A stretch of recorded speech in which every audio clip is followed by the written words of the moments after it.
Kitab Keluaran pasal 34. Berfirmanlah Tuhan kepada Musa, pahatlah 2 loh batu sama dengan yang mula-mula, maka aku akan menulis pada loh itu segala firman yang ada pada loh yang mula-mula yang telah kau pecahkan.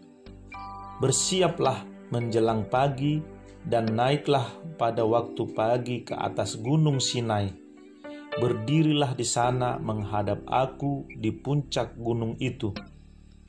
Tetapi janganlah ada seorang pun yang naik bersama-sama dengan engkau, dan juga seorang pun tidak boleh kelihatan di seluruh gunung itu. Bahkan kambing domba dan lembu sapi pun tidak boleh makan rumput di sekitar gunung itu. Lalu Musa memahat 2 loh batu sama dengan yang mula-mula. Bangunlah ia pagi-pagi dan naiklah ia ke atas gunung Sinai, seperti yang diperintahkan Tuhan kepadanya, dan membawa kedua loh batu itu di tangannya. Turunlah Tuhan dalam awan, lalu berdiri di sana dekat Musa, serta menyerukan nama Tuhan. Berjalanlah Tuhan lewat dari depannya dan berseru, Tuhan, Tuhan, Allah penyayang dan pengasih, panjang sabar, berlimpah kasih-Nya dan setia-Nya, yang meneguhkan kasih setianya kepada beribu-ribu orang, yang mengampuni kesalahan, pelanggaran dan dosa, tetapi tidaklah sekali-kali membebaskan orang yang bersalah dari hukuman, yang membalaskan kesalahan bapa kepada anak-anaknya dan cucunya, kepada keturunan yang ketiga dan keempat. Segeralah Musa berlutut ke tanah, lalu sujud menyembah, serta berkata, jika aku telah mendapat kasih karunia di hadapan-Mu, ya Tuhan, berjalanlah kiranya Tuhan di tengah-tengah kami. Sekalipun bangsa ini suatu bangsa yang tegar tengkuk, tetapi ampunilah kesalahan dan dosa kami, ambillah kami menjadi milik-Mu. Firman-Nya, sungguh aku mengadakan suatu perjanjian di depan seluruh bangsa-Mu ini, akan kulakukan perbuatan-perbuatan yang ajaib, seperti yang belum pernah dijadikan di seluruh bumi, di antara segala bangsa, seluruh bangsa yang di tengah-tengahnya engkau diam, akan melihat perbuatan Tuhan. Sebab apa yang akan kulakukan dengan engkau sungguh-sungguh dahsyat. Tetapi engkau berpeganglah pada yang kuperintahkan kepadamu pada hari ini.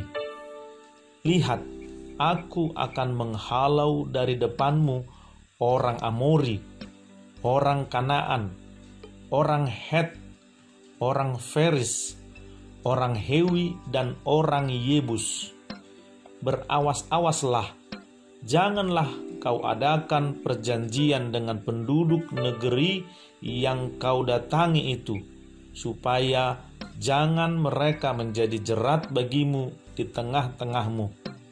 Sebaliknya, mezbah-mezbah mereka haruslah kamu rubuhkan, tugu-tugu berhala mereka kamu remukkan, dan tiang-tiang berhala mereka kamu tebang. Sebab janganlah engkau sujud menyembah kepada Allah lain, karena Tuhan yang namanya cemburuan adalah Allah yang cemburu. Janganlah engkau sampai mengadakan perjanjian dengan penduduk negeri itu, apabila mereka berzina dengan mengikuti Allah mereka dan mempersembahkan korban kepada Allah mereka, maka mereka akan mengundang engkau dan engkau akan ikut makan korban sembelihan mereka. Apabila engkau mengambil anak-anak perempuan mereka menjadi istri anak-anakmu, dan anak-anak perempuan itu akan berzina dengan mengikuti Allah mereka, maka mereka akan membujuk juga anak-anakmu laki-laki untuk berzina dengan mengikuti Allah mereka.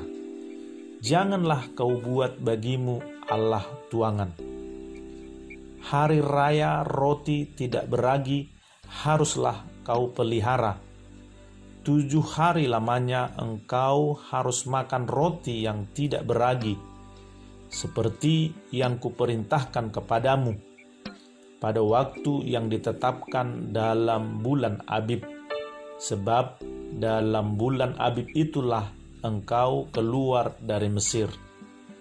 Segala apa yang lahir terdahulu dari kandungan, akulah yang empunya, juga segala ternakmu yang jantan, anak yang lahir terdahulu dari lembu atau domba. Tetapi anak yang lahir terdahulu dari keledai haruslah kau tebus dengan seekor domba. Jika tidak kau tebus, haruslah kau patahkan batang lehernya.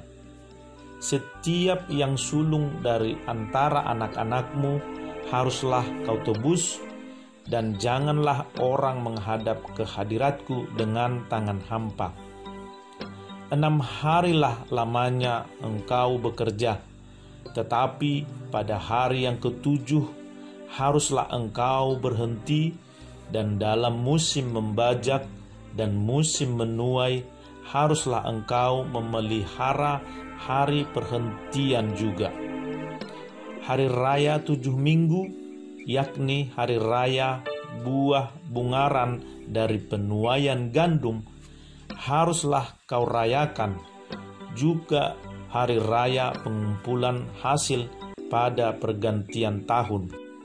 3 kali setahun segala orangmu yang laki-laki harus menghadap ke hadirat Tuhanmu, Tuhan Allah Israel, sebab Aku akan menghalau bangsa-bangsa dari depanmu dan meluaskan daerahmu, dan tiada seorang pun yang akan mengingini negerimu apabila engkau pergi untuk menghadap ke hadirat Tuhan Allahmu 3 kali setahun. Janganlah darah korban sembelihan yang kepadaku kau persembahkan beserta sesuatu yang beragi, dan janganlah ada dari korban sembelihan pada hari raya Paskah bermalam sampai pagi. Yang terbaik dari buah bungaran hasil tanahmu haruslah kau bawa ke dalam rumah Tuhan Allahmu. Janganlah engkau masak anak kambing dalam susu induknya. Berfirmanlah Tuhan kepada Musa, tuliskanlah segala firman ini, sebab berdasarkan firman ini telah kuadakan perjanjian dengan engkau dan dengan Israel. Dan Musa ada di sana bersama-sama dengan Tuhan 40 hari 40 malam lamanya, tidak makan roti dan tidak minum air, dan ia menuliskan pada loh itu segala perkataan perjanjian, yakni ke-10 firman. Ketika Musa turun dari gunung Sinai, kedua loh hukum Allah ada di tangan Musa ketika ia turun dari gunung itu. Tidaklah ia tahu bahwa kulit mukanya bercahaya oleh karena ia telah berbicara dengan Tuhan.